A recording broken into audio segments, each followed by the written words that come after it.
I'll explain to you how we started. Just playing in a small pub in our hometown, and we were just 18 at this point.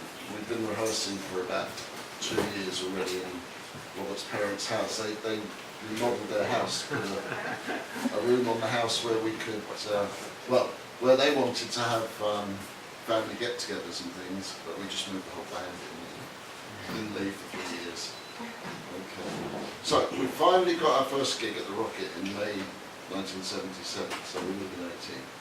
We're all now 18, so Fred, the Rocket's landlord, wouldn't fall afoul of child work laws or something. Clever old Fred. He actually didn't ask us outright anyway, rather our friend's band, Amulet, fronted by ex-Malice guitarist Mark Chicano. Malice was the first name we called ourselves. Couldn't do the gig they'd been booked at for the Rocket, so sensing an opportunity to actually get out there in front of real people, I called Fred.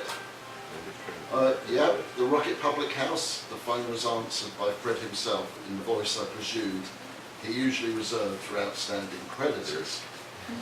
Yeah, hello Fred, I heard that Amulet can't play the pub this week, they all have bad colds and they asked us to fill in for them. Fred sounded a little suspicious. And what are you lot called then? Easy Cure? We had literally pulled the new name for the band out of a hat. After a disastrous gig at St Wilfrid's, which was our high school, it seemed like a wise idea to change the name, but we couldn't agree on one. Robert hit on a solution. He had seen something about Bowie or William Burroughs cutting up phrases from their writings into strips and reassembling them into new prose or song lyrics. So we cut up all our own lyrics and put them into a hat. The first fragment we pulled out would be the name of the band.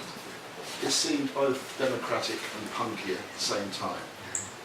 We sat in the small hallway of the Smiths' house by the harmonium we sometimes utilised for the triptych songs we were currently making. So the first bit of the lyric we pull out the hat will be our new band name, right? Robert said. Sounds good to me, I said. Robert reached in and pulled out a small white screwed up scrap. What's it say, Michael and I asked. Easy Cure, said Robert, who looked a little crestfallen that one of his word fragments wasn't the plum pulled from the pudding. Easy Cure was from a lyric I had partially written. Anyway, fair's fair, so Easy Cure it is, I thought out loud. However, Robert got his way later on because we changed it to The Cure, because he thought it sounded much more punkier now than Easy Cure, which sounded a bit hippified. I couldn't really argue with that. I wanted us to be more punk anyway. So, what kind of music does Easy Cure play? Asked Fred. I panicked slightly. I hadn't really thought about that one. We just wrote songs from our own experiences and thoughts. I don't think we thought about labels, although we were certainly influenced by the current rash of punk bands that we were now seeing wherever we could go.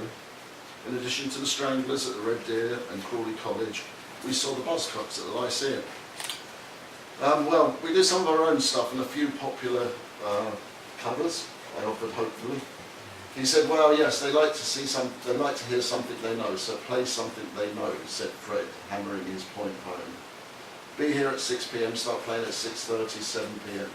You play 2 sets and you have to finish before last orders at 10:30. To this day, I've no idea what they paid us.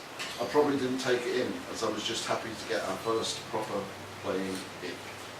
And so it started, paying our dues in the Rocket, at first to the regulars, and gradually over the next year or so to increasingly varied audiences from the area, as word spread.